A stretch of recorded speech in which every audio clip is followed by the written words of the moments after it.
بسم اللہ الرحمن الرحیم۔ شروع اللہ کے نام سے جو بہت ہی مہربان نہایت رحم والا ہے۔ پیارے عزیز دوستو، حضرت آدم علیہ السلام کی اولاد دنیا میں خوب بڑی آہستہ آہستہ یہ خدا کو بھولتے گئے جس نے اسے پیدا کیا تھا اور جو ان کا پالنے والا ہے، اور شیطان کے بہکائے میں آنے لگے جس نے حضرت آدم علیہ السلام کو جنت سے نکلوا دیا تھا۔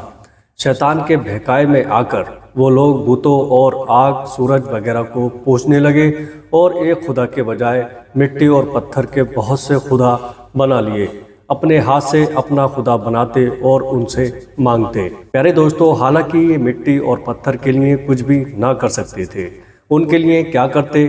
اللہ تعالیٰ جو اپنے بندوں سے بڑی محبت رکھتا ہے، اس کو یہ کبھی گوارا نہیں کہ اس کے بندے شیطان کے بہکائے میں آ کر اللہ کے علاوہ کسی اور کی عبادت کرنے لگے اور اس کی سزا میں مرنے کے بعد دوزخ میں جلے۔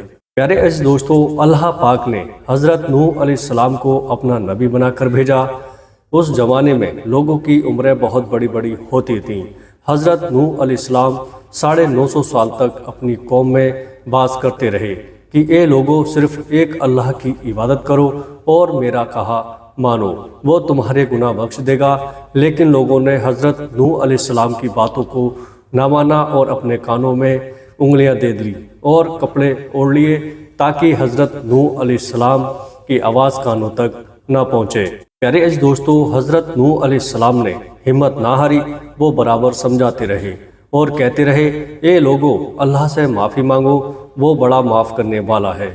وہ تم پر آسمان سے بارش برسائے گا تاکہ تم خوب اناج پیدا کر سکو، اور اس کے ذریعے سے بڑے بڑے باغ پیدا کر دے گا، ان میں نہریں پیدا کر دے گا، تمہیں مال و دولت دے گا اور بیٹے دے گا۔ تمہیں کیا ہو گیا ہے کہ تم خدا کو نہیں مانتے؟ پیارے دوستو، حالانکہ اس نے آسمان بنائے، چاند اور سورج بنائے، اس نے تم کو مٹی میں پیدا کیا اور پھر اسی مٹی میں ایک دن تم مل جاؤ گے اور پھر قیامت کے دن اسی مٹی سے تم کو دوبارہ زندہ کرے گا۔ لیکن لوگوں نے اپنے بتوں کو نہیں چھوڑا اور حضرت نوح علیہ السلام سے کہنے لگے کہ ہم اپنے بتوں کو ہرگز نہ چھوڑیں گے، اور ہم تو تم کو اپنے جیسا آدمی ہی دیکھتے ہیں، اور تمہارا کہنا بھی صرف چند غریب لوگوں نے مانا اور ہم تو تم کو جھوٹا سمجھتے ہیں۔ حضرت نوح علیہ السلام نے کہا کہ اے میری قوم، میں تم کو جو نصیحت کرتا ہوں اس کے بدلے میں تم سے کوئی مال و دولت نہیں چاہتا، اور جو غریب آدمی مسلمان ہوئے ہیں اور اللہ پر ایمان لائے ہیں، ان کو میں اپنے پاس سے تمہارے کہنے سے نکالوں گا نہیں۔ اگر میں ان کو اپنے پاس سے نکال دوں تو خدا کے عذاب سے مجھے کون بچائے گا؟ اگر میں ایسا کروں گا تو بہت ناانصاف ہو جاؤں گا۔ ان کی قوم کے لوگوں نے کہا، اے نوح، ہم نے جھگڑا بہت کر لیا، اگر تم سچے ہو تو جس عذاب سے تم ہم کو ڈراتے ہو وہ لے آؤ۔ حضرت نوح علیہ السلام نے کہا کہ جب اللہ پاک چاہے گا عذاب لے آئے گا۔ اللہ تعالیٰ نے حضرت نوح علیہ السلام کو وحی کے ذریعے حکم بھیجا۔ اللہ تعالیٰ نے حضرت نوح علیہ السلام کو وحی کے ذریعے حکم بھیجا کہ تمہاری قوم میں جو لوگ ایمان لا چکے ہیں ان کے اور کوئی ایمان نہ لائے گا، تم غم نہ کرو، ایک کشتی بناؤ۔ حضرت نوح علیہ السلام نے خدا کے حکم کے مطابق کشتی بنانا شروع کی۔ تو جب ان کی قوم کے سردار ان کے پاس سے گزرتے تو ان کو کشتی بناتے ہوئے دیکھتے تو ان کا مذاق اڑاتے۔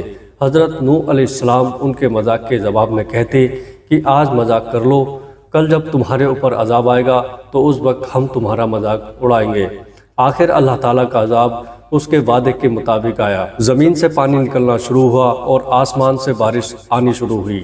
اللہ تعالیٰ نے حضرت نوح علیہ السلام کو حکم دیا کہ سب جانوروں کا ایک ایک جوڑا کشتی میں سوار کر لو، اور جو لوگ تمہارے اوپر ایمان لائے ہیں یعنی مسلمان ہو گئے ہیں ان کو سوار کر لو۔ حضرت نوح علیہ السلام نے اس کشتی میں سوار ہونے والوں سے کہا کہ اللہ تعالیٰ کا نام لے کر اس کشتی میں سوار ہو جاؤ کہ اس کا چلنا اور ٹھہرنا اسی کے ہاتھ میں ہے۔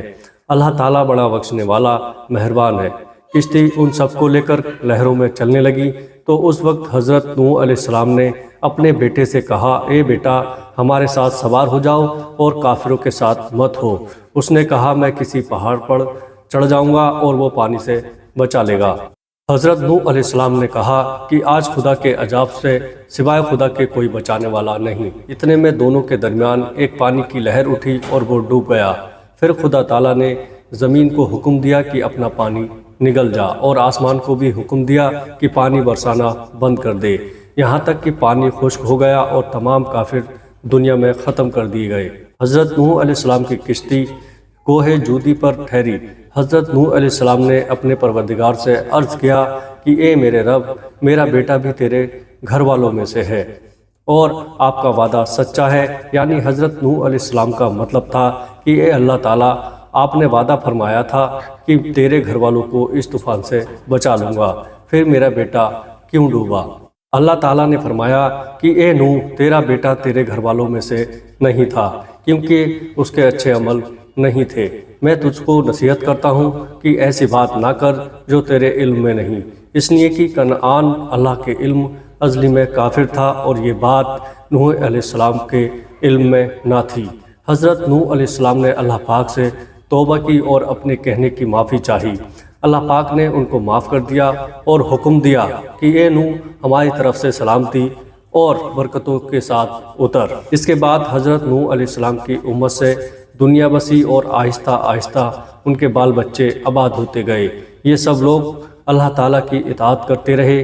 زمانہ گزرتا گیا اور آہستہ آہستہ شیطان نے پھر بہکانا شروع کیا تو یہ لوگ اللہ تعالیٰ کو بھولنے لگے۔ حضرت نوح علیہ السلام جو اللہ تعالیٰ کے اتنے بڑے پیغمبر تھے، اپنے بیٹے کو اس کے برے کاموں کی وجہ سے اللہ تعالیٰ کے عذاب سے نہ بچا سکے۔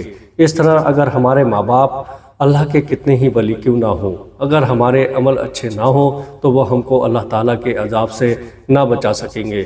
ہم کو اپنے بزرگوں کے نیک عمل کا سہارا نہیں لینا چاہیے، بلکہ اللہ تعالیٰ اور اس کے رسول صلی اللہ تعالیٰ علیہ وسلم کے بتائے ہوئے کاموں پر عمل کر کے نیک بننا چاہیے۔ اسی وجہ سے اللہ تعالیٰ نے قرآن مجید میں کہا ہے کہ اگر تم ایک ذرہ برابر بھی نیکی کرو گے تو اس کا بدلہ ہم تمہیں ضرور دیں گے، اور اگر ایک ذرہ برابر بھی برا عمل کرو گے تو وہ بھی تمہارے سامنے آ جائے گا۔